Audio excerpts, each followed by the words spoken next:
हिमालय की गोद में जहाँ गंगा बहती नहीं फुसफुसाती है, जहाँ हवा भी ओम नमः शिवाय का जाप करती है, उसी ऋषिकेश में एक ऐसा मंदिर है जो दिखाई कम देता है पर महसूस बहुत ज़्यादा होता है। इस मंदिर का नाम है त्र्यंबकेश्वर महादेव मंदिर। कहते हैं कई वर्षों पहले एक युवा साधक अपने जीवन से हार चुका था। मन अशांत था, नींद नहीं आती थी और प्रश्न सिर्फ एक था, भगवान अगर आप हैं तो दिखाई क्यों नहीं देते। वह साधक ऋषिकेश पहुंचा, गंगा किनारे भटका, आश्रमों में गया पर मन को शांति नहीं मिली। एक शाम गंगा घाट पर बैठे बैठे उसे एक वृद्ध मिले।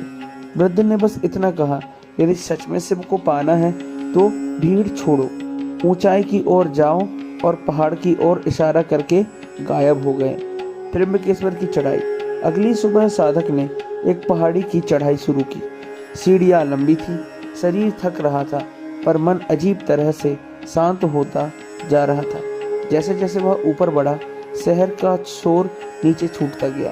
ऊपर सिर्फ तीन चीजें थी, हवा, गंगा की ध्वनि और गहरा मौन। अचानक उसकी आंखों के सामने एक छोटा सा मंदिर आया। कोई भीड़ नहीं, कोई शोर नहीं, बस एक शिवलिंग और उस पर लिखा था त्र्यंबकेश्वर महादेव। साधक को समझ आया, तीन नेत्रों वाले शिव जो भूत देखते हैं, वर्तमान समझते हैं, भविष्य जानते हैं। कहते हैं साधक ने उसी रात मंदिर में ही ध्यान किया।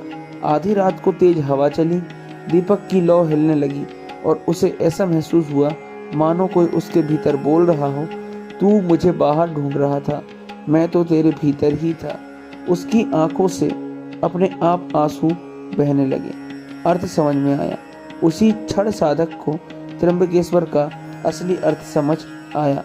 पहला नेत्र अहंकार जलाता है, दूसरा नेत्र अज्ञान मिटाता है और तीसरा नेत्र सत्य दिखाता है।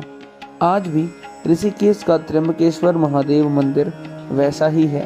कोई भव्यता नहीं, कोई प्रचार नहीं, पर जो भी यहाँ सच्चे मन से आता है वह खाली हाथ नहीं लौटता। यह मंदिर सिखाता है, शिव पाने के लिए शोर नहीं, मौन चाहिए।